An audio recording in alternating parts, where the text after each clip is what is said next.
The United States military began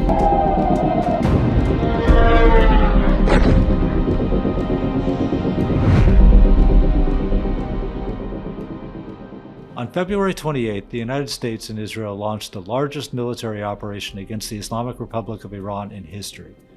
Among the dead, Supreme Leader Ayatollah Ali Khamenei. I'm Bruce Pannier. I've spent 4 decades covering the region. This is the Turan Research Center, where we cut through the noise to break down real risks, real capabilities, and real scenarios. Subscribe, let's get into it.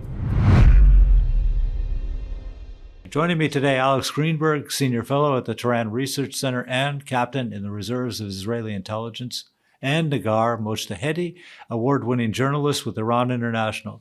Thank you both for being here. Joint U.S.-Israeli strikes have targeted senior regime figures, integrated air defense systems, ballistic missile silos, and key military infrastructure. Reports indicate around 40 senior Iranian officials and military commanders alone were killed in the opening phases.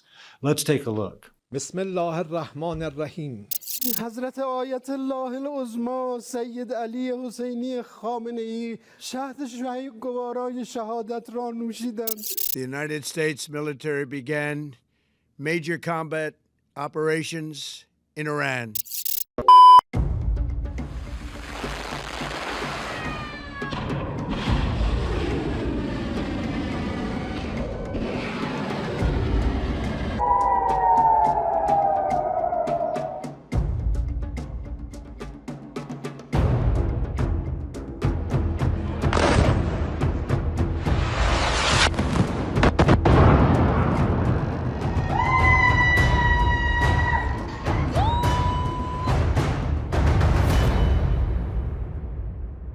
Alex, Negar, let's start with the big picture. How would you assess the strike so far? When you look at the scope of what was hit, the leadership, the air defenses, the missile sites, has this joint operation achieved what it was set out to do? First of all, thank you so much for having me, and I'm honored to sit alongside Alex as well and all of you. I mean, it's happening in stages, right? So it has achieved, I think, as much as it could for the first stage. To be able to take out the supreme leader of Iran, an individual that people felt would be, untouched, is quite an achievement. This is on even a bigger level than Hassan Nasrallah. And the fact that they were able to do it while he was in a sitting meeting, when it came to bin Laden, when it came to Nasrallah, for example, that happened after they were having their meetings when, in another setting. So the fact that they're able to take out Khamenei while he was in the midst of a meeting is quite an achievement. And when it comes to these type of operations, you never know, right? So definitely, yes, they achieved the first step. And I really feel like this joint Israeli-American operation is happening potentially in 4 stages. Number 1, where you decapitate the leadership of the Iranian regime, which is still in the process. Obviously, it's not just one man, it's an entire network, and the Islamic Revolutionary Guard Corps it runs like a mafia-like system. Number 2, you've got to, degrade the military defense capabilities of the regime so that they don't have the opportunity to retaliate as strongly as maybe they would like to. Number 3 is to further degrade and collapse the economy. And then number 4, I would say, is where you would allow the opposition and for the people of Iran to rise up and take over those institutions. I do feel like, based on what I'm seeing right now and how things are unfolding, the Israelis and the Americans really learned their lessons from the 12-day war. Because back in June with the 12-day war, you would have some mixed messaging there. You had on one hand, Netanyahu saying, rise up, we are with you, we are with the people of Iran. And then on the other hand, you have President Trump saying, evacuate Tehran. And people were, trying to get up north to the north of Iran to get to safety because there was missiles above them, right? So I think that they learned that, this has to be done and unfold in several stages. Let's talk about what's happening inside the regime right now. Before the strikes, the CIA assessed that if Khamenei were killed, he would most likely be replaced by hardline figures from the IRGC, not by moderates. Khamenei is now confirmed dead. There are unconfirmed reports that his son, Mojtaba, widely seen as a potential successor with significant influence inside the system, was also killed. We also know that during the January protests, Khamenei reportedly designated veteran politician Ali Larijani as his replacement. So the question is, who among the regime's senior leadership has survived, and who is in a position to actually hold the system together? Well, first of all, I join wholeheartedly to what Negar has just said. Lessons of the 12-day were learned. I think that no one should ever forget that it is a very complicated operation in terms of deploying military power. 200 fighter jets took part in this operation that necessitates tight cooperation with the U.S. Army and all the levels. The planes should refuel in air, which is very difficult by its own right. And yes, now Israel and America have a clear target to destroy the satanic regime of Islamic Republic. Yes, it sounds cynically, so I hear the questions also within Israel. Why should we have waited so much time after this bloodbath that the regime perpetrated? The answer is yes. Unfortunately, no normal country, of course, no, not Israel, cannot act only out of considering what must be done. It's impossible. But after this bloodbath and massacre, I think no one has illusions. This regime will never retreat or withdraw because, as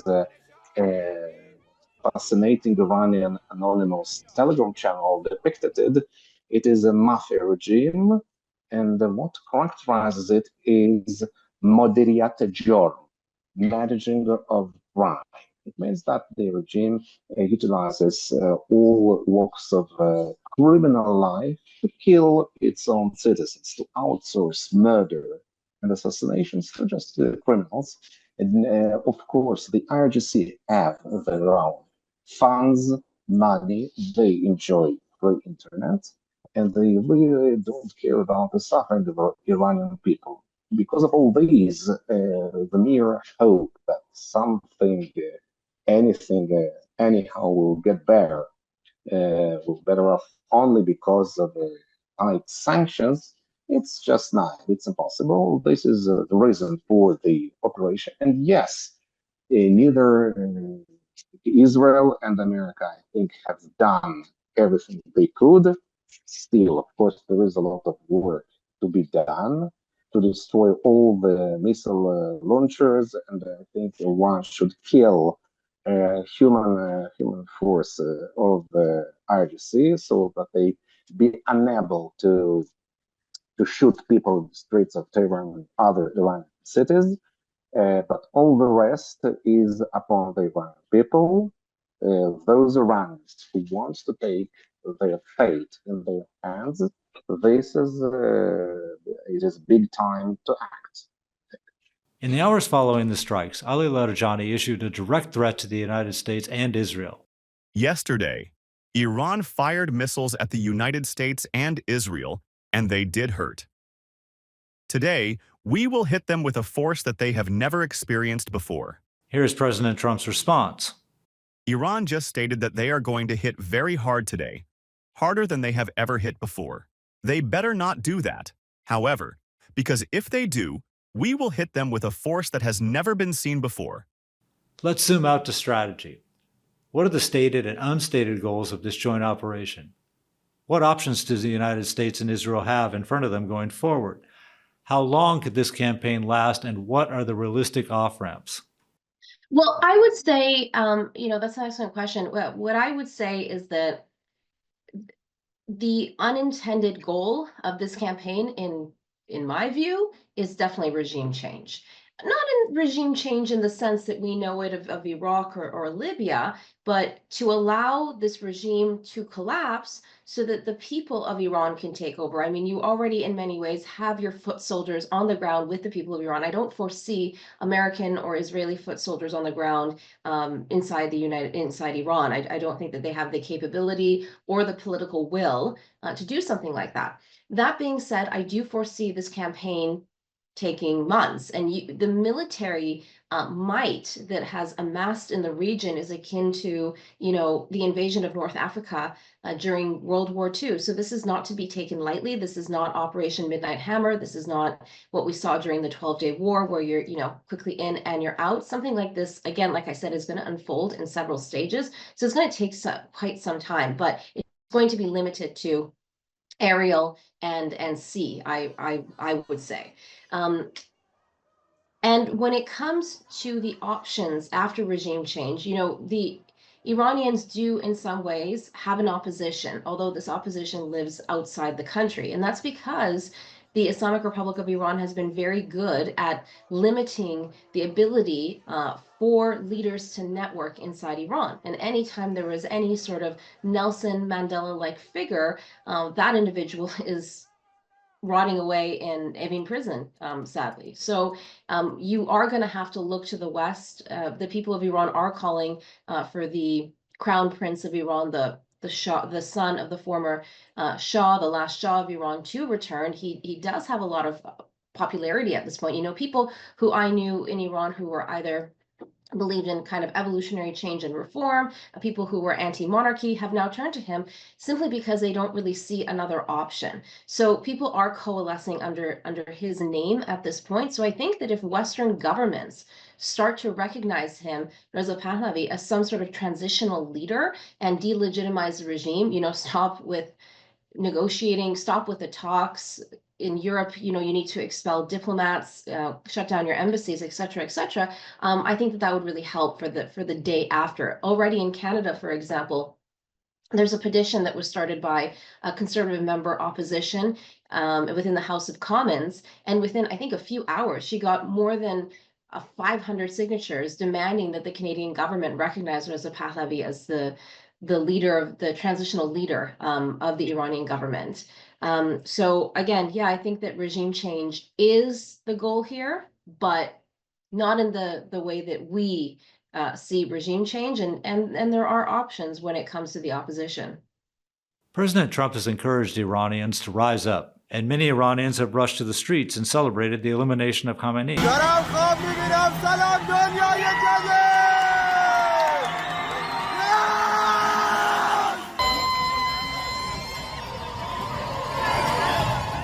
But the Islamic Republic was built with layers of redundancy, specifically designed to survive moments like this.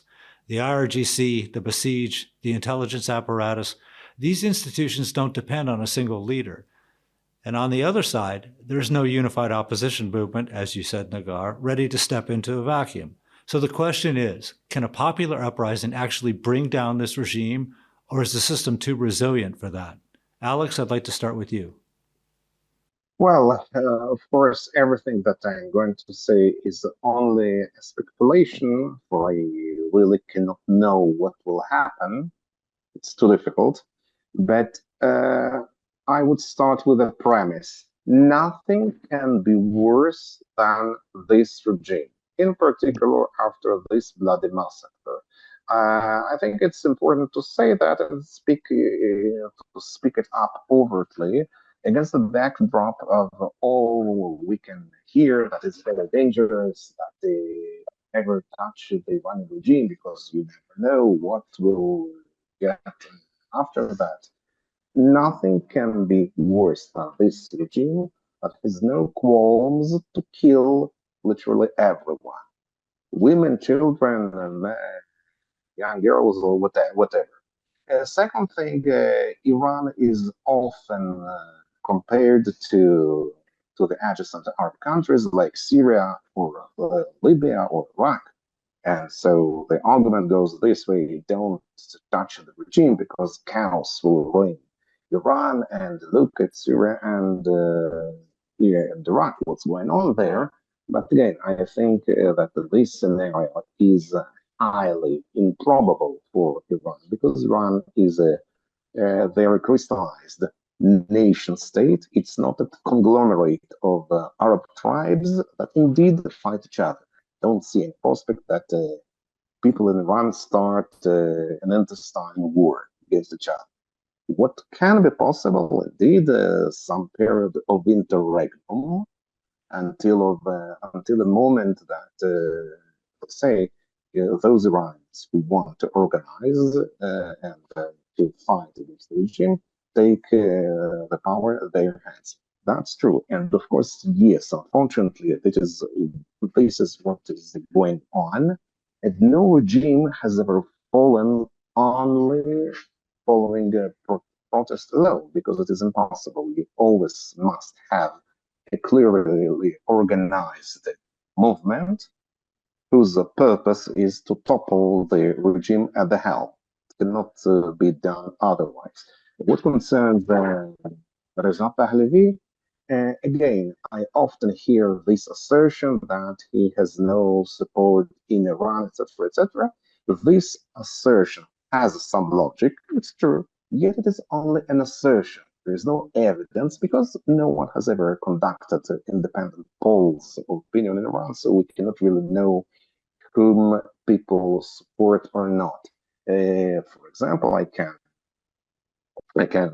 argue that everyone could hear in all Iranian cities the slogan "Pahlavi barmi gardan." Pahlavi is going back. Maybe he will not be the leader of all the Iranians, yet he can be figure embodying uh, all the all the opposite of the regime. Just people need symbols. People need some antipode figure to contrast it with the figures of the hated regime. So it can work out in various ways, but I cannot predict all of them. This is now the second time the United States and Israel have gone to war together, June 12 being the first. And surrounding both operations, there's been a steady stream of reports and leaks suggesting real disagreements between Washington and Jerusalem over strategy, targets, and states. How real are those disagreements, and where specifically might the U.S. and Israel diverge on war goals as this campaign continues? Negar? I think that the United States and Israel are quite united in their goal here. You know, if you remember in the weeks and the months leading up to the 12-day war, there were a lot of leaks in the media and reports coming out over a rift between Netanyahu and Trump when it came to Iran, that they were diverging on their goals. And it's something that, you know, as a reporter, I believed it. And then as it turned out with the 12-day war, that was all just a ruse.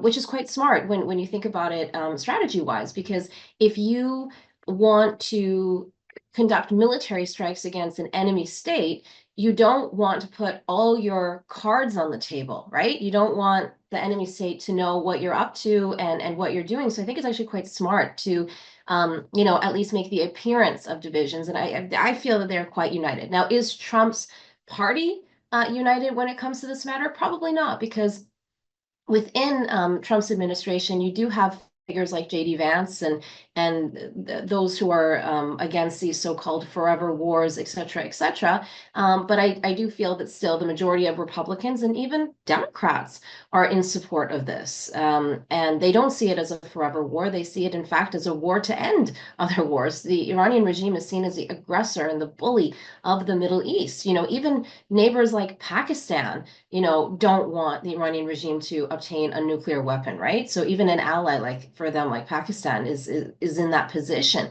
People want to see this regime fall. No matter what countries are saying in public, at the end of the day, when it comes to conversations behind closed doors, Saudi Arabia, UAE, they do not want this Iranian regime to stay in power. So I think that people are quite united on that issue, that this regime needs to go. And as Alex mentioned, after a massacre of, you know, tens of thousands of Iranians, the Iranian people won't allow this regime to stay in power. We cannot go back to the way things were before January 8th and January 9th. Let's turn to the neighborhood. Iran's retaliatory strikes have hit civilian targets in multiple U.S. partner states: Israel, the UAE, Kuwait, Bahrain, and Saudi Arabia. Countries that tried to stay on the sidelines are now directly in the crosshairs, and the pressure to pick a side, or at least to act, just increased dramatically. Here are some scenes from around the region.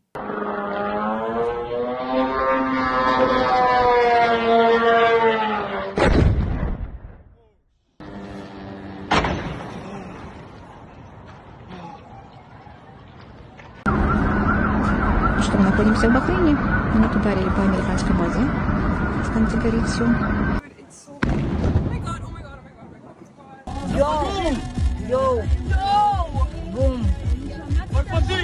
Turkey, Azerbaijan, the Gulf states, Iraq, each is now making its own calculations about what this means for them. Some are potential beneficiaries. Some are exposed. Both Saudi Arabia and the United Arab Emirates have threatened to retaliate. What are you watching in terms of regional reactions? Who is positioning themselves and how? Well, it's rather complicated. I admit that I myself have never foreseen this Iranian reaction against Dubai, for example. I did think about their retaliation between the brackets against the Saudis, despite the truce they signed several years ago. Still, it is highly surprising. I mean, the attack on Dubai, because half of the Iranian business elite resides in Dubai. So it seems quite illogical for them to do that. But I always tell myself and everyone else that please forget this word logic. Everyone has its own logic. Our logic is not American, and our both logics are not Iranian or Chinese. It's this regime is suicidal because it is a real ideological regime. Never mind that it is corrupt. Yes, everyone is corrupt, but still they are serious in their belief.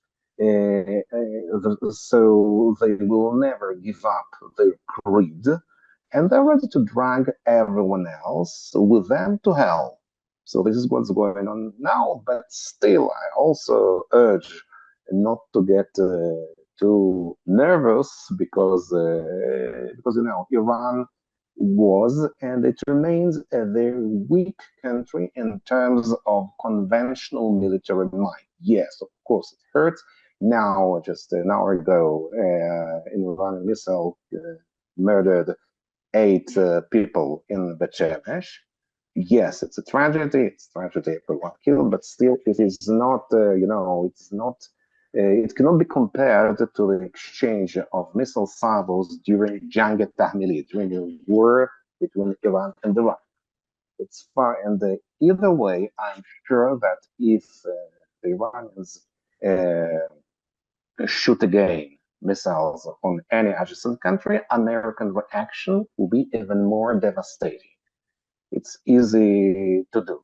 It's indeed another question how much time it will take, for example, to paralyze, locate, intercept, and destroy all the missile launchers, because it is very possible that many things are done automatically, even though the regime is actually decapitated.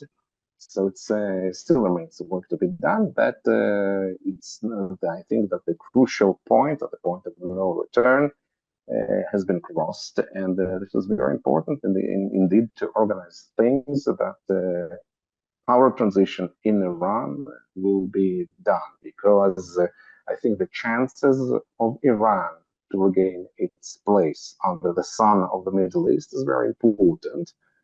If Iran manages to switch side to become a normal country, a normal regime in terms of business basic freedoms, it should not become a Denmark for that.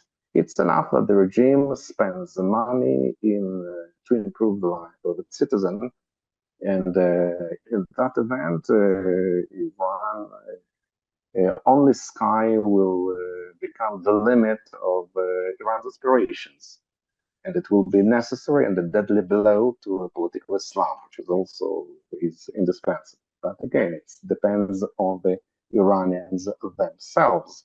As far as I can see, there is a lot of will and desire among all the Iranian diaspora to support Israel and America, despite everything, despite all the garbage that we can read in newspapers.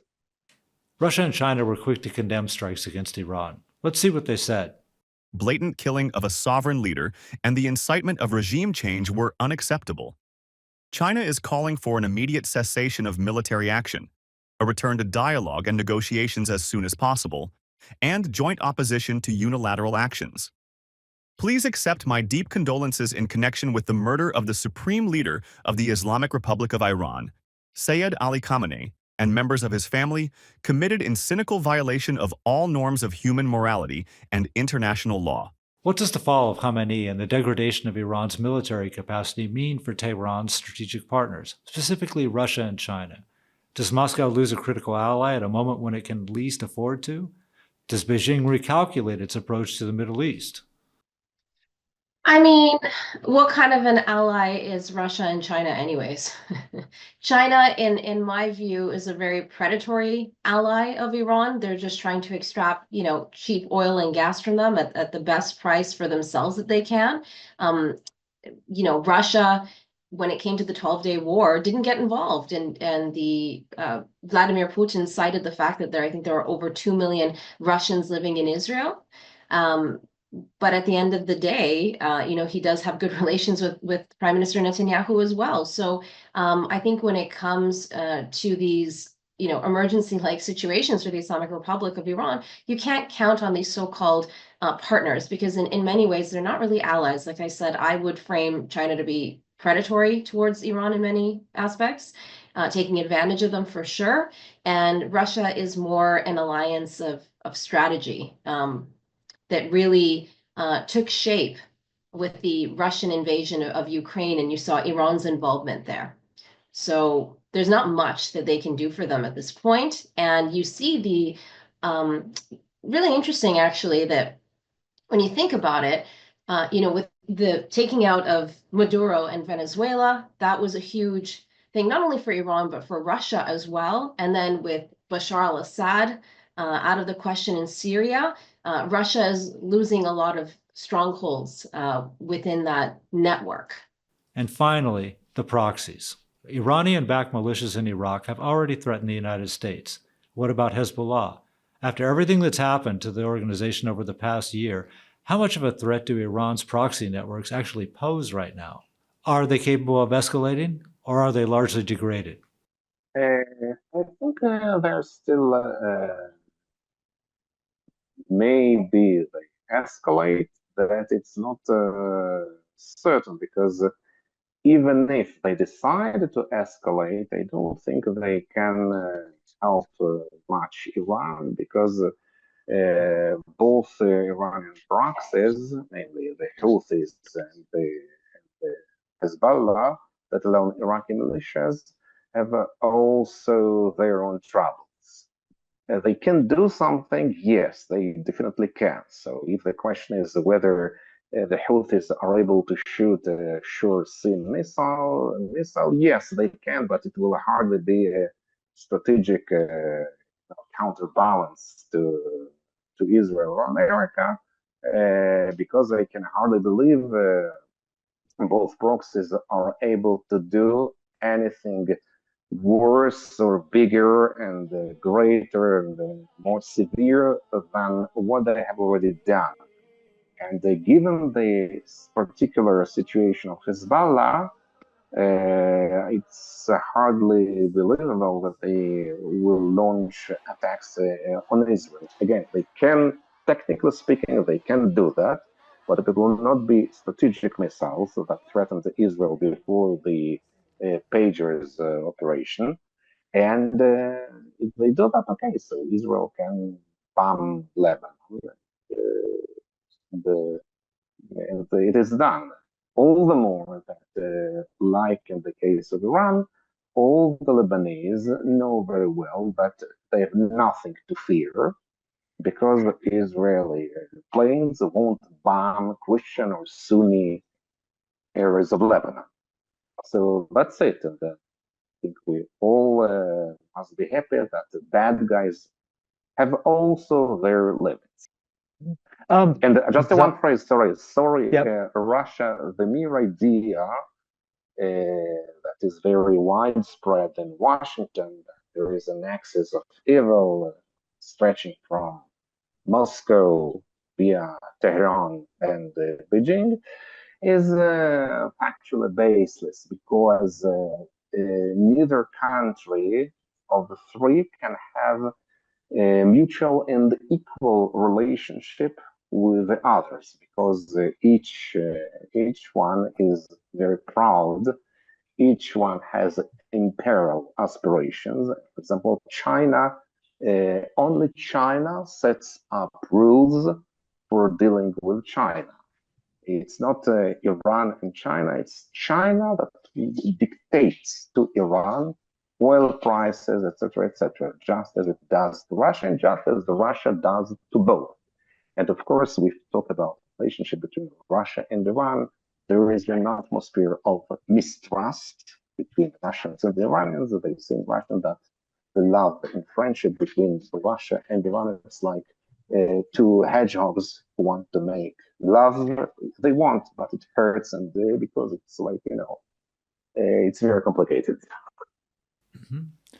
Thank you. And I just want to ask one more question. The one country we haven't talked about that's right in the middle of the region is Turkey. Of course, Turkey has even prepared plans. They're thinking that they might have to move troops a little bit into Iran to prevent an exodus of refugees. For the U.S. and Israel, how important is it that Turkey stays out of this conflict, or are there any benefits to Turkish participation or intervention in this? And I'd like to ask both of you. Negar, you first.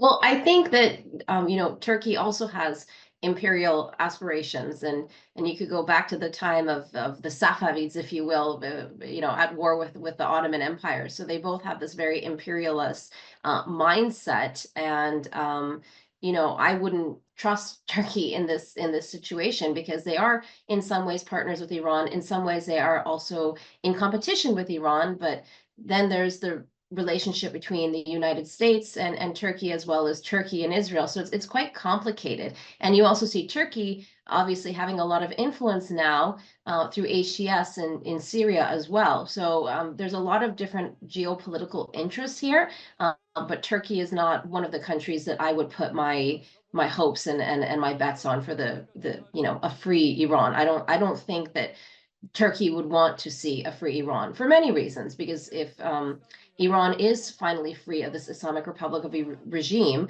in many ways, eventually the country would be successful and would be competing with Ankara on many fronts. Alex, can I get your opinion on that too? Yes, of course. It's true that Turkey has also always its imperial aspirations. But regarding Iran, it has contradictional and conflicting interests not regarding Iran itself. I believe they don't care, but they do fear, for example, influx of Iranian refugees to Turkey. Again, it's not a real risk because I don't think many Iranians will rush now to Turkey.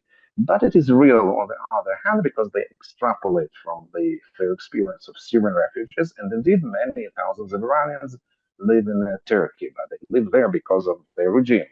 The regime is out, so I believe it will be different. And also they have some issues with in Iran regarding Iraq because they fear Shiite influence of the Maliki, who is supported by Iran, by the Iranian regime, and also they have an issue regarding the Kurds because the PKK has some bases in Iraq, but it's a local concrete interest. It's not like the Turkish fear of hysteria of the collapse of the Iranian regime. So I think it's not something very threatening.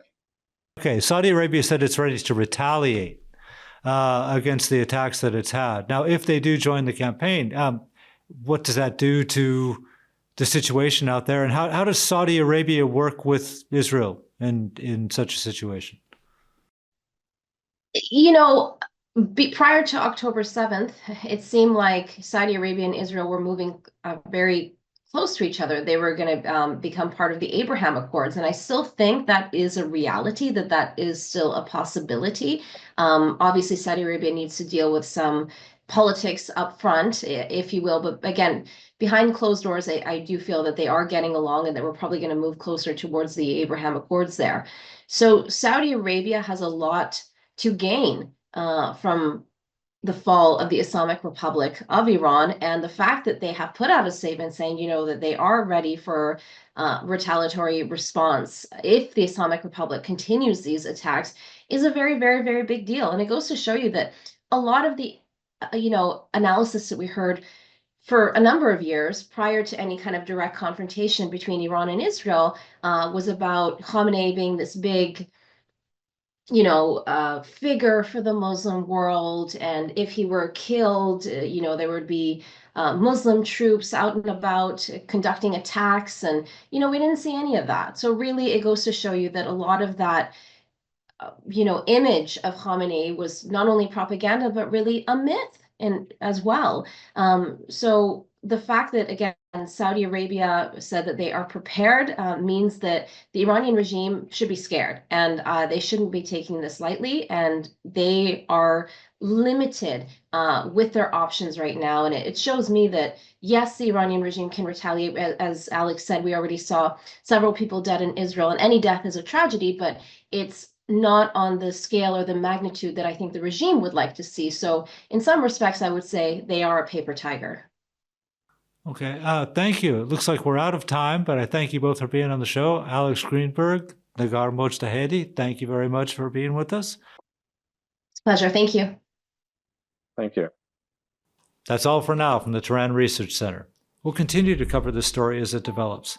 And please, like, subscribe, or leave your opinion in our comments. Your opinion really matters to us. Thank you.